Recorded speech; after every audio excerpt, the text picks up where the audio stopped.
So oceanographic data are highly limited by finite sampling rates, while ocean model outputs are highly limited by finite resolution and inaccurate coefficients of diffusivity and viscosity. Therefore, both observational data and numerical simulation data could not accurately capture those nonlinear, small, and fast turbulent processes that are key in setting large circulation models. Since even these small-scale motions in two-dimensional motions, they can also drain kinetic energy from the large circulation, thereby having a huge impact on those large circulations. So parameterization has been derived based on semi-empirical physical principle to improve this situation. However, parameterization just remains imperfect and lead to biases in ocean models.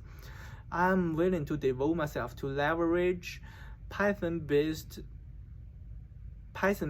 deep learning method to extract those both temporal and spatial patterns hidden in those observational data and high-resolution model outputs to ultimately improve the parameterization to deal with these,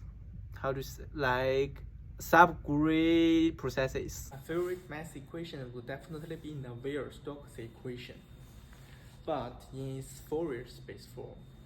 This is Navier-Stokes equation.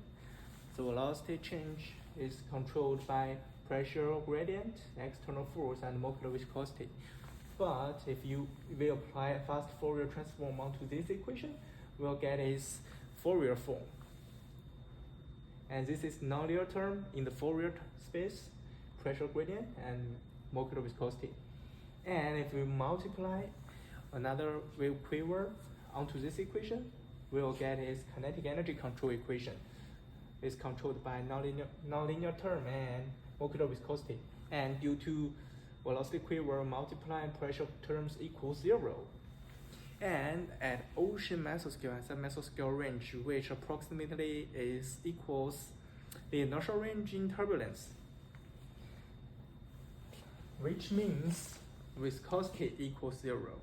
So the kinetic energy at ocean mesoscale and submesoscales is totally controlled by nonlinear term, which is a triadic wave interaction.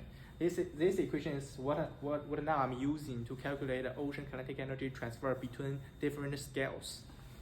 Nonlinear term becomes extremely important at such scales. Currently, I'm in an internship with Professor Jabidu of Texas A&M University. We traced pollutants routes originating from several bays in the Gulf of Mexico. And during these processes, I familiarized myself with Linux system and Python-based parallel calculation. And I also led numerical research trying to understand how deep ocean dynamics impact inertial transport and exchange processes. And this is a gift I made. I was also honored to serve as a guest teaching assistant of Professor Du's course Physical Oceanography for 2 topics, ocean surface waves and ocean eddies, and I also led lab section to teach students how to use satellite data to calculate geostrophic currents and how to identify the eddies in the ocean surface. This role presented me with challenges related to rapid language adaptation and provide a wonderful platform for me to enhance my ocean modeling knowledge and skills.